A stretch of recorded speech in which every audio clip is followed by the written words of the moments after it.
Perkenalkan Pak, kami dari kelompok 14, kami akan menjelaskan mengenai analisis hasil elektroforesis DNA dengan image processing menggunakan metode Gaussian filter. Next.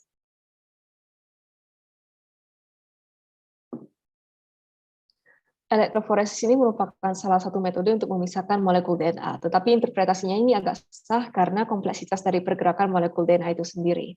Next. Oleh sebab itu, kita menggunakan image processing dan Gaussian filter. Image processing ini merupakan metode untuk mengolah citranya, mengenal pola, deteksi tepi dari suatu objek, pengenalan bentuk, dan lain sebagainya. Dan untuk Gaussian filter ini, dia ini untuk menggunakan merupakan suatu metode yang dapat memperjelas dan untuk memperbaiki kualitas suara citra yang akan kita uji. Next.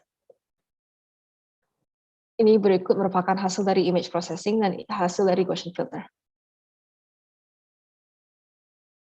Berikutnya saya akan menjelaskan, berikut adalah hasil pengujian dengan kamera dan di sampingnya ada hasil dari DNA markernya.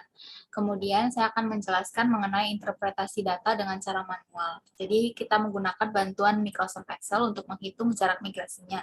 Yang pertama kita insert dulu line di sini sebagai starting point-nya, kemudian dari starting point ini kita tarik garis ke bawah ke markernya untuk menghitung jarak migrasinya. Dapat kita lihat di sini jarak line-nya. Kemudian setelah kita dapatkan nilai migrasi masing-masing dari markernya, kita hitung log-nya.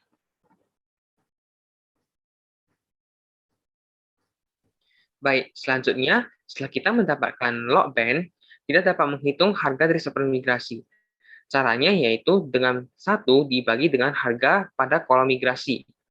Nah, pada gambar tampak bahwasannya untuk harga supermigrasi dimulai dari 0,1667 dan di-drag ke bawah, maka akan mendapatkan harga satu per migrasi semuanya. Kemudian kita juga mencari harga dari nilai slope, yaitu dengan menggunakan rumus sama dengan slope, kemudian kita blok kolom logband, koma, kemudian kita blok lagi kolom yang supermigrasi. Maka akan didapatkan harga slope. Next. Nah, setelah itu kita juga dapat menghitung nilai intercept dengan cara yang sama, yaitu sama dengan intercept, kemudian di blok kolom logband, koma, kolom supermigrasi. Next.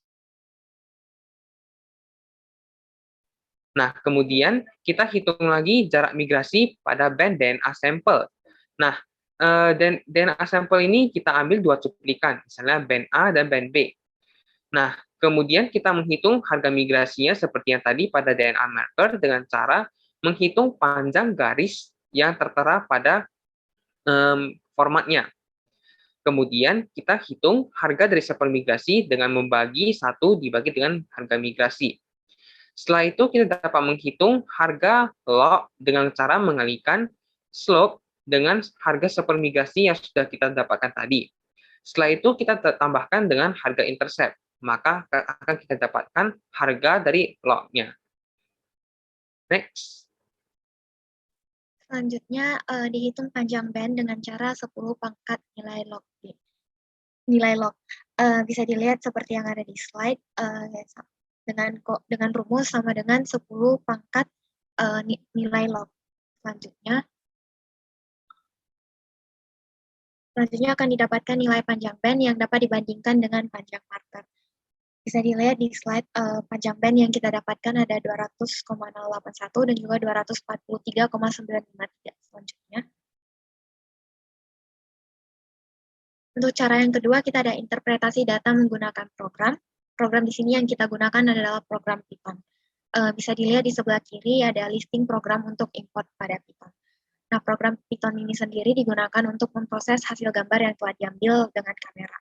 Program ini dijalankan pada Raspberry Pi 3B+ yang berguna untuk mengidentifikasi gambar yang telah diproses. Jika program telah diproses, maka akan muncul nilai base pairs atau BP yang merupakan nilai dari satuan berat DNA yang tinggi.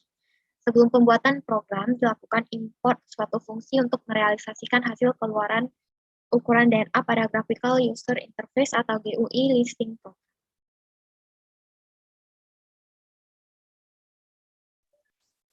Di sini kita dapat melihat hasil pengujian data image processing. Ada jarak migrasi dan juga ada nilai molekul DNA yang didapatkan dari pengujian secara manual dan juga dengan menggunakan program. Nah, di tabel ini juga terlihat ada rata-rata, standar deviasi, dan juga persen error. Nah, di sini kita melihat persen error yang paling kecil yaitu 0,20% dan juga persen error yang tertinggi adalah 12,41%. Next. Setelah mendapatkan data dari pengujian secara manual dan juga program, kita melakukan pengujian keseluruhan. Tujuannya adalah untuk mendapatkan hasil yang telah didapatkan selama proses penelitian, yaitu berupa ukuran molekul DNA. Nah, selama pengujian keseluruhan, kita juga melakukan perhitungan, di mana perhitungan yang dilakukan meliputi perhitungan standar deviasi dengan rumus sigma dari akar dari sigma nilai yang dikurang dengan rata-rata nilai molekul DNA dibagi dengan jumlah data dikurang 1. Kemudian ada persen error, yaitu nilai manual dikurang nilai program per nilai manual dikali 100%. Nilai manual dan nilai program ini merupakan nilai dari molekul DNA-nya. Next. Kita juga melakukan perbandingan nilai DNA secara manual dan program. Proses interpretasi gambar DNA sendiri secara manual itu untuk mendapatkan hasil yang akurat itu sangat susah dan membutuhkan waktu dan juga kemungkinan errornya cukup besar. Jadi kalau kita menggunakan program itu lebih menghasilkan hasil yang akurat. Terakhir, kesimpulannya adalah analisis hasil elektroforesis DNA menggunakan image processing dengan metode Gaussian filter itu menunjukkan hasil yang memuaskan. Hal ini dibuktikan dengan nilai persen error yang didapat yang terkecil yaitu 0,20%, di mana hasil ini merupakan hasil yang sangat kecil.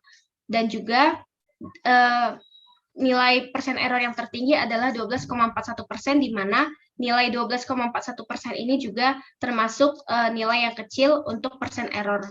Jadi didapatkan hasil yang termasuk dalam kategori akurat. Sekian dari presentasi kami. Terima kasih.